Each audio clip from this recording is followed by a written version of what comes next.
So 2 years ago, I created this channel with the goal of just sharing my experience and impart my knowledge kung paano nga ba magbenta online. Kung isa ka sa mga unang sumuporta sa aking channel, makikita mo yung kaibahan ng pinakauna nating videos compared sa mga bago nating videos. So wala akong skills on how to edit videos, how to record. And if you know me personally, I am a shy and introverted person na hindi comfortable humarap sa camera. Katulad ngayon, while filming this, hindi ko alam kung saan ako titingin, kung dito ba sa taas, dito ba sa baba, sa kanan, sa kaliwa. Pero despite all of this, I did it anyway. Dahil I believe that every Filipinos deserve to have the same opportunity these online platforms had given me. I understand we may be in a different circumstances, in a different situations, but one thing for sure in common is we have the same goal, ang kumita. And in times like these, where technology is right in front of us, the opportunity to sell online is really within our reach. Honestly, there are actually times that I'd like to quit creating videos. You know why? Because I feel like the videos that I've been creating has no value at all. When I created my first 10 videos, I thought ang konti ng views, walang nanonood, walang gustong matuto, hindi nila nakikita yung opportunity that I was trying to present in front of everyone through this YouTube channel. And then, as I go along sa aking pag-YouTube, I receive these comments.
So those are just a few comments that I receive.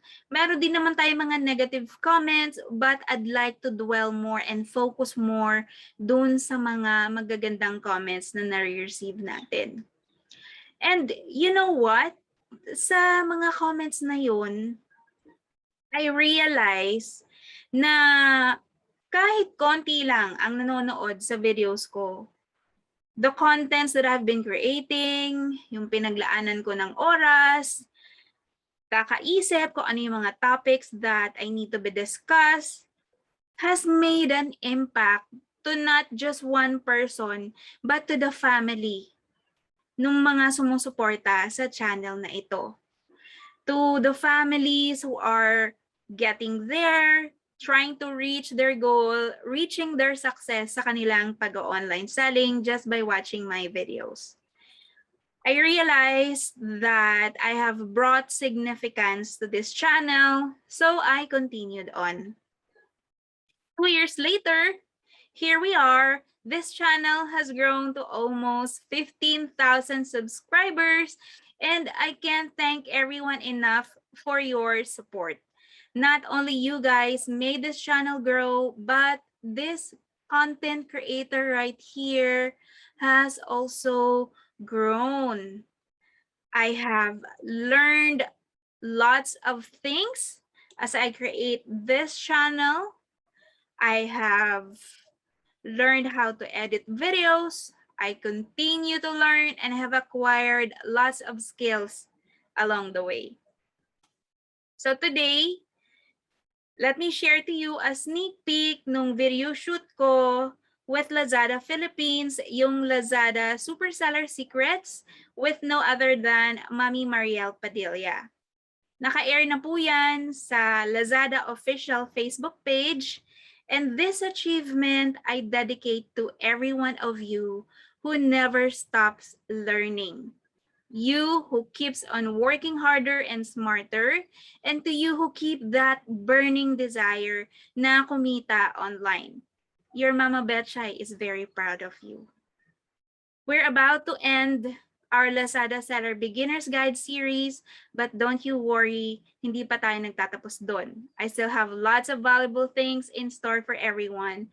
And the best part is, free lamang lahat dahil panoorin nyo lang yung mga videos ko sa channel na to, you don't have to pay anything. So this is how we go about our shoot. Good morning guys! So today, ito yung project na actually hinihintay ko. So if you notice, medyo naging tahimik tayo sa ating social media account dahil I am actually partnering up with Lazada once again.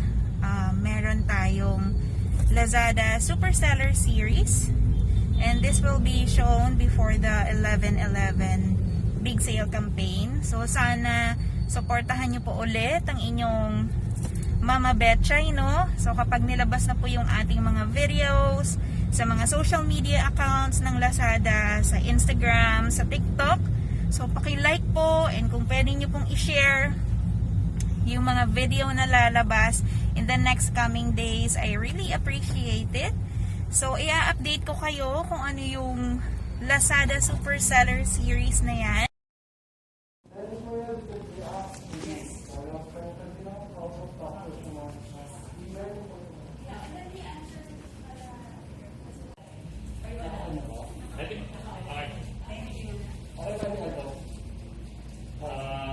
Try natin.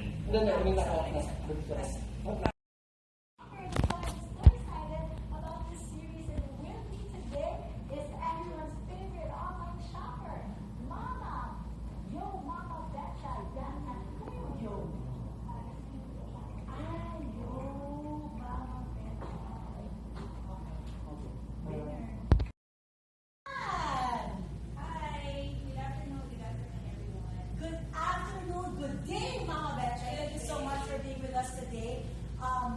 I am so excited. So are you ready? Yes, I'm happy to be here. Yay! Okay, let's pick a card. Let's pick a number. Okay. Ikaw na. Ako na. Kinakabahan ka ba? Bigla akong kinabahan.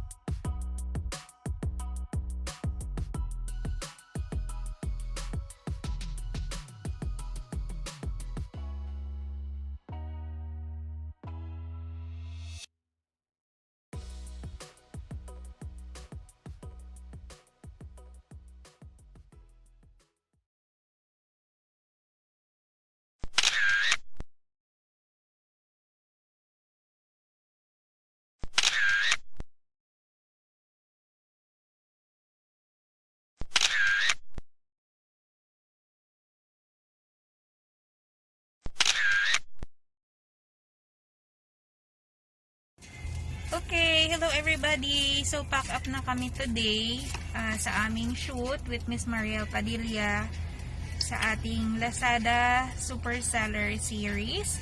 So 3 episodes yung shoot namin today. And so far so good. Natapos na rin siya. Nagpapasalamat din ako kay Miss Mariel Padilla.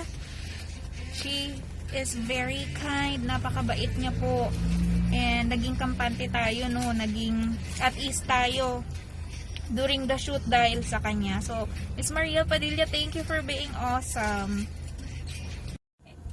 And if you're looking for steak that doesn't break the bank, affordable lang, ayan, so puntahan nyo lamang po yung Cooking Ina Food Market. Yan po yung Instagram account nila. So that's being managed and owned by Miss Mariel Padilla. And siya din po yung nagluluto. She actually highly recommends yung beef salpicao. Ayan. Toyo! Nakabili na rin ako ng toyo. Lahat, pati halaman, pwede na rin po. Sa susunod, lupa na rin. Hello everyone, it's Mommy Mariel Padilla, and with me today is everyone's favorite, Yo Mama Betchay Bedtime! Hi! What surprised you the most about starting up on Lazada? Well, it's very surprising na libre lang pala ang pag-open ng Lazada account bilang seller. Talaga? Yes. Libre na sa seller kasi ako as a shopper, libre lang, anyone can sign up, di ba? As I always thought na nagbabayad kapag Free lang pala. to sign up bilang Lazada seller. Unlike kasi if you wanted to put up an online business, kailangan mo magbayad ng web hosting, Yes, katulad dun sa yes, website yes. mo. But with Lazada, free lang. How long did it take for you to set up your store? Signing up, actually it didn't take an hour sa Parang Lazada. regular sign up lang, para ka lang nagpa-deliver. Ganun lang kadali.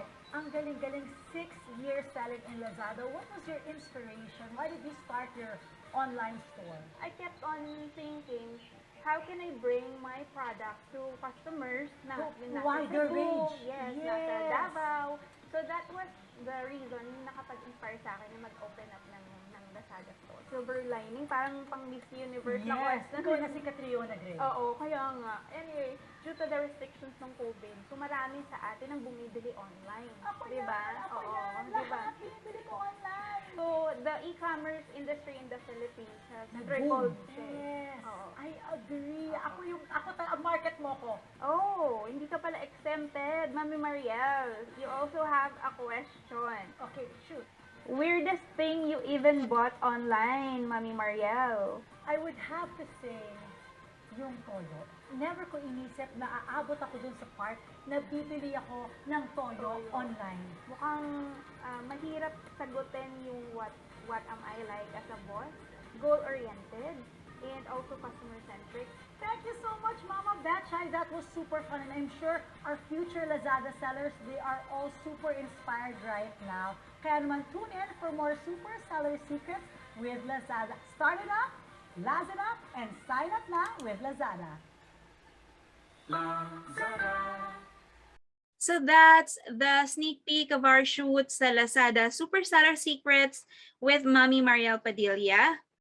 Episode 3 po yan. So, ang naka-air is episode 1 pa lang po. So, I'm hoping na kapag in-air na yung episode 2 and 3, isuportahan nyo po. Don't forget to thumbs up, to like yung video, and mag-comment na rin kayo so we can help each other encourage yung mga mommies natin, mga daddy natin dyan na gustong pasukin ang pag-online selling. I'm grateful for having this opportunity to work with Mami Mariel Padilla and of course, especially with Lazada for choosing me as Lazada Philippines Seller Ambassador. Because just so everyone knows, this project, yung Super Seller Secrets, has the same concept na naka-air sa Lazada Malaysia, Lazada Singapore, Vietnam, and Indonesia. And I'm proud to represent Filipino Lazada sellers. Have a great week ahead. I'll see you in my next video.